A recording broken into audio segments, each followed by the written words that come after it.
Okay, so today I'm going to upgrade my Atari VCS.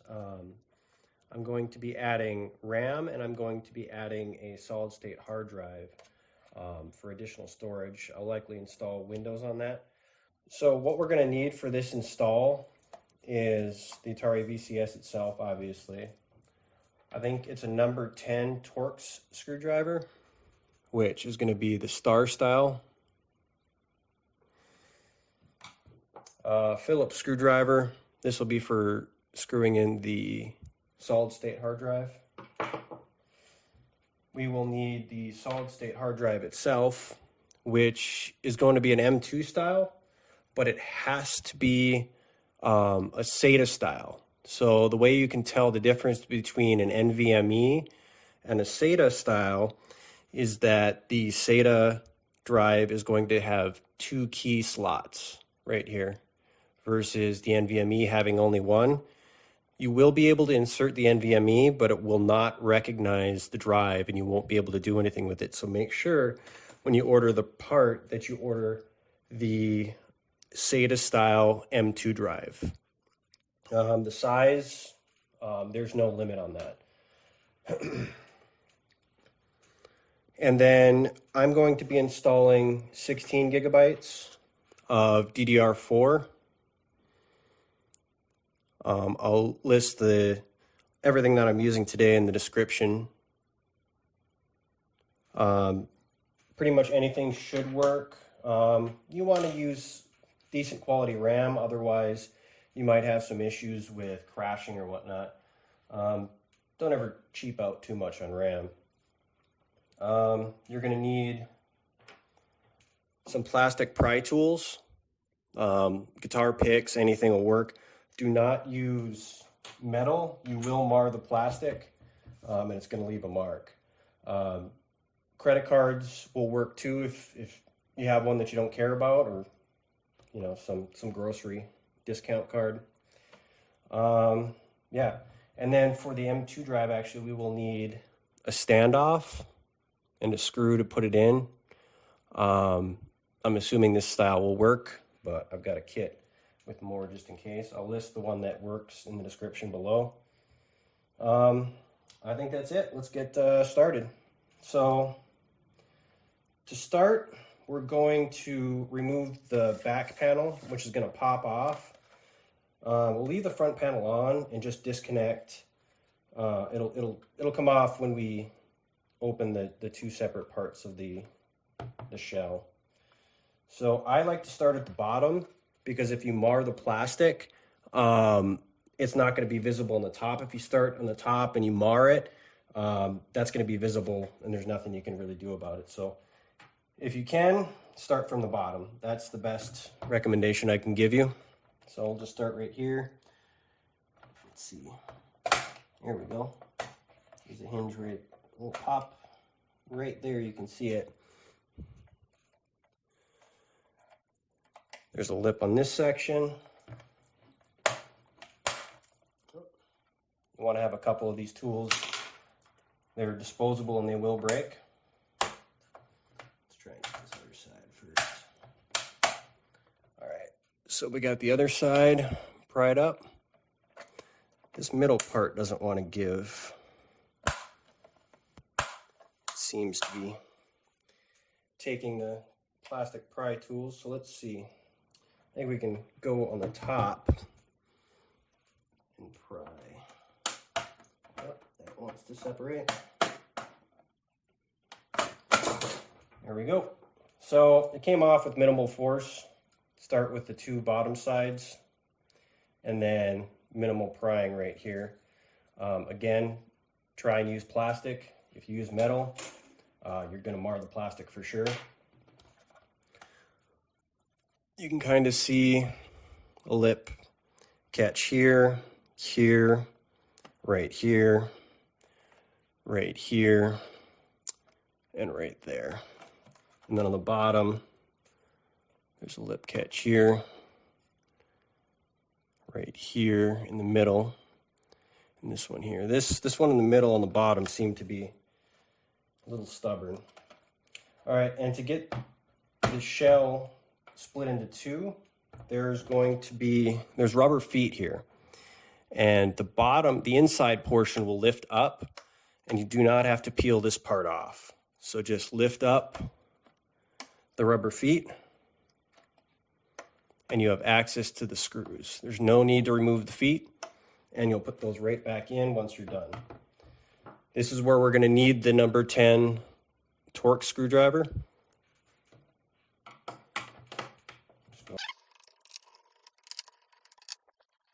Okay, so I'm going to leave the screws inside of the shell. I'm going to leave the front faceplate on. Now, we're going to have to be super careful here. There's a Wi-Fi chip right about here, and the wires are not very long. So when we open this up, we need to be very sure that we don't pull the antenna wires out. You should be able to fix it if you do by accident, but let's just be careful on this part. So the shell is gonna lift up like this. Try not to take the PCB with it, and just twist up like this. And actually right here you can see the Wi-Fi wires. So what I'm gonna do here, and the faceplate just simply comes off. You don't have to force it. It just kind of separates. So right here we can see the Wi-Fi wires. Just avoid putting any sort of tension on them. I'm going to use a chocolate box and make sure that stands up so that we can remove all the screws from the motherboard and get everything else separated. I'm going to start with, this is the Wi-Fi Bluetooth module. It's going to be the number 10 torque screwdriver again. Let's just remove the screw that's on top of the board. Take the screw, set it off to the side, and this should lift up at about a 30-degree angle, and then the board will just come out. At this point, the top portion of the VCS is separated. And here's a closer look at the Wi-Fi card. So again, if these do come separated, you can see these two connectors. You haven't broken it if these pop off. These can be reconnected with a little bit of work. And again, you'll want to pay attention to how the wires are oriented so that the screw that was holding it in does not pinch the wires. All right, so I'm going to set this off to the side. Set this screw with it. All right. So, looks like we've got a few screws holding it down here. I'm going to take the light pipe off first. And set that off to the side. Keep the screw that was with it with the light pipe so we don't mix these up. All right, so actually I've noticed something here. We've got two ribbon cables on the left and right side. We're going to disconnect those first before we proceed.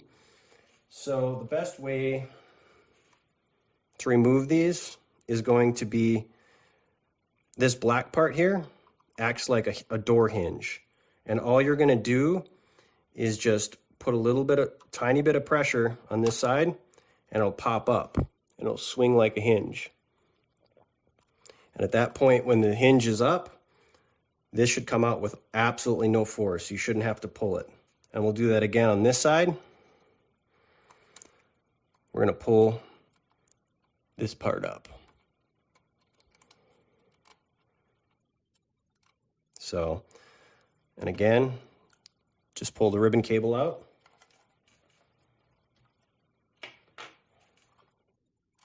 Now at this point, I'm going to remove the rest of the Torque 10 screws and set them off to the side. There's two in the front here. Right here in the middle.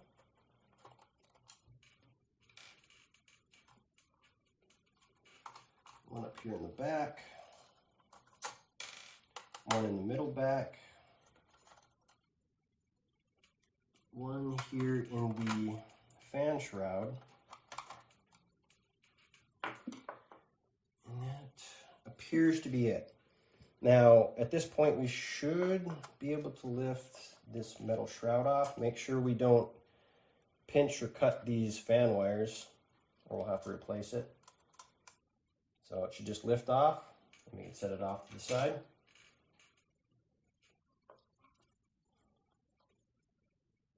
At this point, I believe we can lift the PCB off.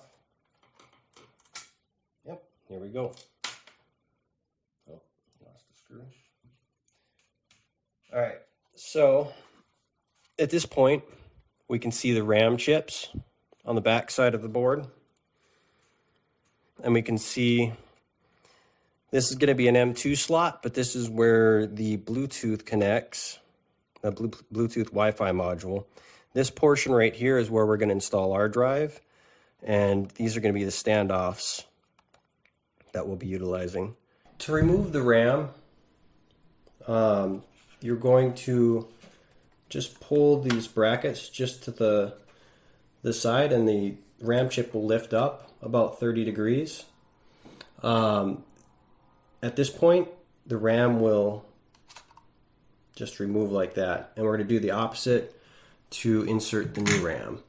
So again, pull the clips to the side, the RAM will pop up, and then we're just going to pull it out. Now to install the new RAM, again, we're going to put it in at the 30-degree angle. We're going to seat it in there. You should not see, as you can see, we'll insert it in, and you'll see the gold pins disappear. And we're just going to push it down until you hear it click. Again, you take the RAM, insert it until the gold pins disappear. You should not have to put any extra force on this. At a 30-degree angle, and then push down until the RAM seats. At this point, we've done the RAM upgrade. Now it's time to move on to the M2 SATA drive. Now for the M2 SATA drive, which again will have 2 slots. If it has just one, that's an NVMe card, and that will not work. The Atari won't recognize it. So we're going to need this, and we're going to need an M3 screw to hold down the drive. You can use a standoff like this if you have any, but it's not required. So to insert the SATA drive, it's going to be just like the RAM. We're going to insert it at a 30-degree angle like this, and it should go into the slot like this. The gold pin should disappear, and it's just going to lay flat like that. So when you insert it, it should be at about this angle, and it should lay down flat like this.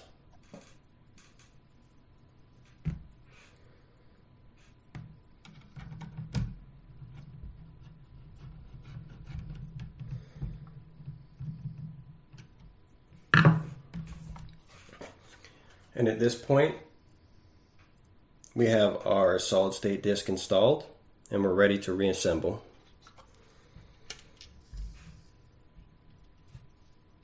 Alright, so we should line the board up.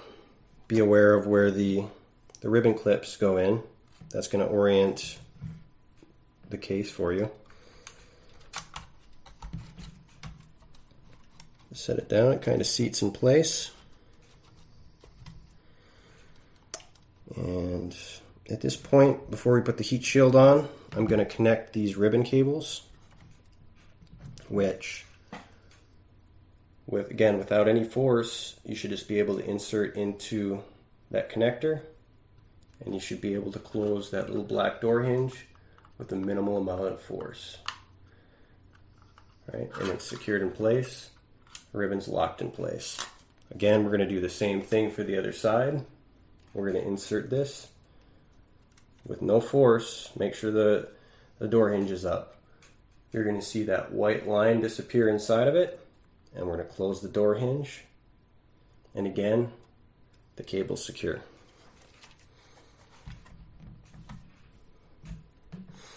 Now at this point, we can reinstall the heat shield.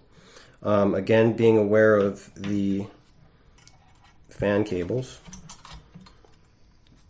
And it'll just kind of sit in place.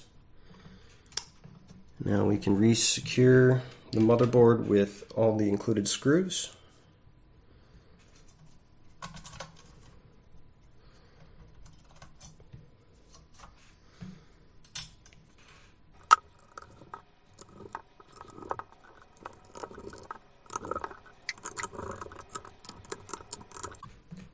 Now that we've got the 6 main screws secured, we're going to install the heat or light pipe back in.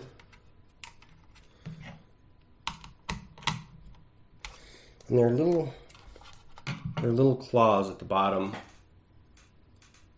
of the heat pipe or the light pipe. And you're going to want to make sure that kind of grips over the edge of the motherboard so that when we install the faceplate, the light is uniform. And this screw, you don't want to screw it too tight. As a quick note, you don't want to mix these screws up. This one is going to be for the one with the smaller threads is going to be for the M2 Wi-Fi module, and these are going to 6 of these are going to go onto the Atari motherboard. Okay, now that we have the main motherboard screws in, we're going to reinstall the Wi-Fi card. So we're going to use this box to prop it up again. This is going to insert at a 30-degree angle, just like the Wi-Fi or like the M2 drive. I'm going to get the screw loaded up. We're just going to push it in, seat it down, and we'll get the screw threaded in.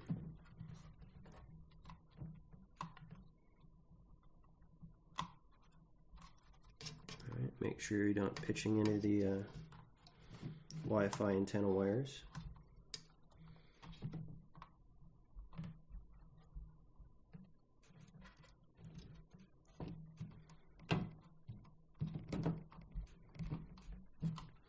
Make sure none of the Wi-Fi antenna wires are popped up.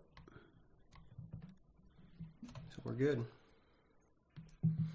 All right, so it's time to reassemble the Atari. So slowly set it down like this.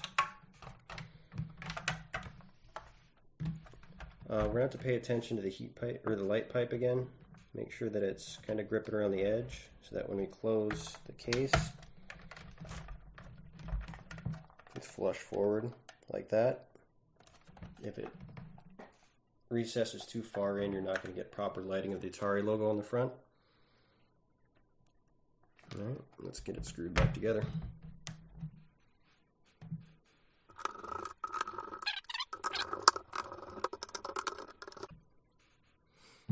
All right, now that we've got the screws in, we'll put the standoff feet back in there, rubber feet.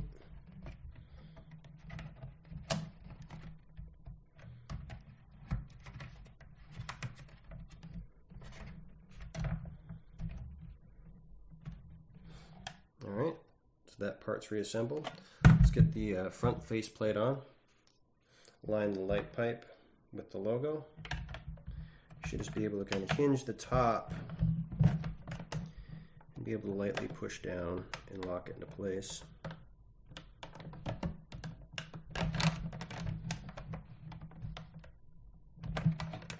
Let's try it from the bottom.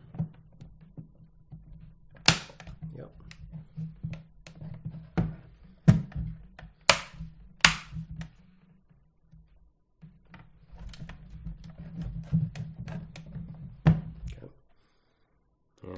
same with the back panel.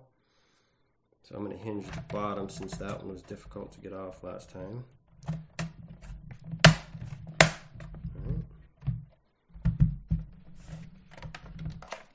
And our Atari is reassembled and upgraded. So let's plug this in and see if it still works.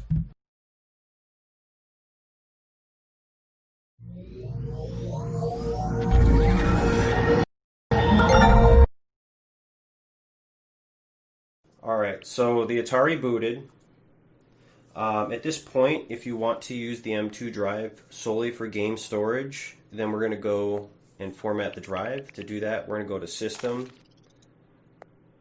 We're going to go to Storage. We'll select the drive that we installed. And then we're going to go to Format. And we're going to hit the Format button. If you plan on installing an operating system at this point, you can skip this step. If you want to see how to install Windows or Linux, which I plan on doing both on this Atari VCS, go ahead and subscribe to my channel. Hit the notification bell. If you found this video useful, go ahead and hit the like button. Thanks for watching.